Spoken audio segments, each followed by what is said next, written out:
Hey everybody, another Friday, another episode of Club Penguin 101. Today we'll be looking at the next year in the Club Penguin Yearbook series, and that is 2009.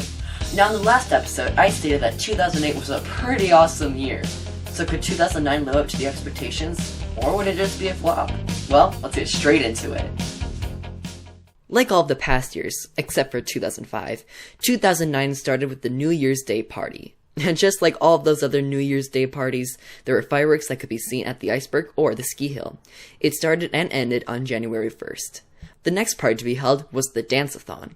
It was a members' party that started on January 15th. During the party, Club Penguin launched a new minigame called Dance Contest. It was one of Club Penguin's smaller parties in terms of decorations, as only the nightclub, dance lounge, and nightclub rooftop were decorated. But it makes sense why. This party also marked the first appearance of Cadence. During the party, players could receive the boombox, and of course, Cadence's autograph. One interesting thing about this party was that non-members couldn't play Thin Ice, Astro Barrier, or DJ 3K, as those games were all located in the nightclub. The party was scheduled to end on January 18th, but is extended until January 20th. The next party took place just 3 days after the Dance-A-Thon party ended, and that was the 2009 Winter Fiesta. It was the third and final Winter Fiesta party. A reason why the Winter Fiesta parties got cancelled was because it would have been summer in the southern hemisphere. A good chunk of the rooms at the party were decorated, and players could receive the mini sombrero. The party ended on January 25th, making it a pretty short celebration. The next party to be held was a pretty big one, and that's because it was the Puffle Party. This was the first ever Puffle Party to be held in Club Penguin, and ever since, there has always been a Puffle Party each year. Many of the rooms on the island had some sort of Puffle decoration on them. During this party, players were able to see the white Puffle for the first time. Every 30 minutes, it would reveal itself from the dojo courtyard. Before the party started, Club Penguin made a short documentary on Puffles, and in the video, a single white Puffle could be seen among all the other types of Puffles. Penguins were able to pick up the Puffle bandana during the event. The party started on February 20th and ended on February 24th. I kinda find this weird, as it was a brand new type of party, but Club Penguin had to go on for only 4 days. After this came the 2009 St. Patrick's Day party. This would be the last party dedicated for St. Patrick's Day. It was very similar to all the other St. Patrick's Day parties. The island was all covered in green, and penguins could obtain the shamrock hat. But they could also get the accordion. The party started on March 13th and ended on March 17th.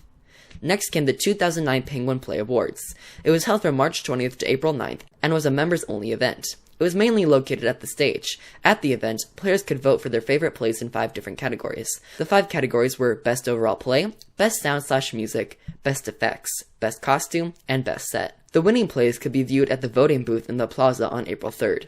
The Quest for the Golden Puffle won the awards for Best Overall Play, Best Sound, Best Effects, and Best Set. The play Fairy Fables won the award for Best Costume. As you can probably tell, the Quest for the Golden Puffle won the event. During the party, members were able to go into the backstage, and eventually on March 27th, non-members could go into the stage, but not the backstage. There were many special guests that came during the party. One of these included Aunt Arctic, and this was her first appearance as a mascot. The other penguins included Cadence, Gary, and the Penguin Band. During the party, penguins could get the Penguin Play Award. However, it was only available to members, as the item was located in the backstage room. During the same time as the Penguin Play Award party was the Snow Sculpture Showcase. At the event, 15 snow sculptures that had been submitted by penguins were placed around the island. Next to every sculpture was a sign with a description of the designer's name. If you were a penguin who got their sculptures submitted and showcased, then you would win 10,000 coins. This event was actually supposed to be held in February, but it was delayed due to Groundhog Day. Not only were the Penguin Play Award party and the Snow Sculpture Showcase going on at the same time, but so was the April Fool's Party. It started on April 1st and ended on April 6th, so it occurred during the middle of the other 2 events. It was the 4th annual April Fool's Party, and 2 new party rooms were added, the Box Dimension and the Box Store, which was a place where members could buy boxes. Like usual, many of the rooms on the island had a fun, wacky design. All players could get the blue propeller cap. On April 10th, the Easter egg hunt began on Club Penguin. Like usual, there were 8 eggs scattered throughout the island that players could find. If they could find all of them, then they would receive the pink bunny ears. The hunt ended on April 13th. After that short Easter egg hunt came the medieval party. This was the second medieval party to be held and started on May 8th. It was one of the biggest parties of the year, as almost all of the rooms were decorated. However, many of the rooms were similar or identical to the last year's medieval party. One of the main attractions of the party was the Ye Knight's Quest, and Princesses too. It was a game where you needed to pass challenges in order to reach the end. There were 3 challenges in all. There were 4 items that players could obtain.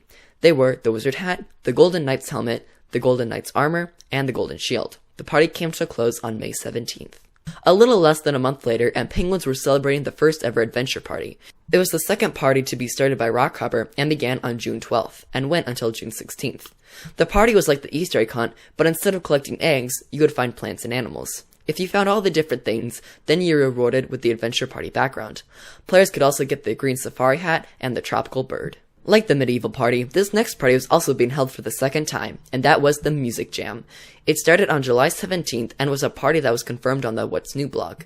Of course, Cadence and the Penguin Band all made special appearances during the event. There was a members-only backstage that could only be accessed by getting an all-access pass at the snow forts. There were many different stages scattered throughout the island, each with their own theme. The main stage was located on the dock. Every few days, it would change its theme. For a few days, it'd be rock and roll, but in the next few days, it would be country-themed. There were 3 items players could get. These included the green headphones, the boombox, and Cadence's autograph. The party ended on July 26th. Later came a party with a bit of a plot to it. The party I'm talking about is the Festival of Flight. It started on August 14th and went until August 20th. The party began when Gary had pointed out that the pool windows were leaking. He said that having a water party would be too dangerous, so he decided he would make a plan for Club Penguin to be lifted into the air. Later in the newspaper, he said that Club Penguin would be lifted into the air using a giant balloon. When the windows were fixed, he would gently lower the island back into the water. During the festival, penguins could collect 3 items: the green propeller cap, the jetpack, and by meeting Gary, they could get his background. The next party to take place after the Festival of Flight was the Fair. It started on September 4th, and fun fact, and this was actually the first time the party was named the Fair instead of the Fall Fair. This was due to the fact that it was spring for people who lived in the Southern Hemisphere. Like last year, nearly everything was the same. There were similar games and rooms. One thing that was different, though, was that the prizes were much cheaper. Some of the prizes included the Stripey Hat, the Cosmic Star Hat, the Fair Beacon background, and the Feathered Tiara. There were also some member-exclusive items. These were the Ringmaster hat, the Ringmaster outfit, the teddy bear, and the curly mustache. The party ended 10 days later on September 14th. After the fair came one of the more special parties of the year. The party I'm talking about is the 4th year anniversary party. It began on October 24th and went until October 26th. It wasn't as extreme as last year's anniversary party. There were way fewer decorations and no Times Square event. The party was originally going to last one day, but because of a crash on the site's server, it was extended for another day. The only item available at the party was the 4th year party hat. As you can probably guess, the next party to be celebrated was the Halloween party. It was the 5th Halloween party to be celebrated and started on October 27th. Like last year, there was a storm brewing around the island, and there was also another candy hunt. If you could collect all 8 pieces of candy, then you were rewarded with the pumpkin background.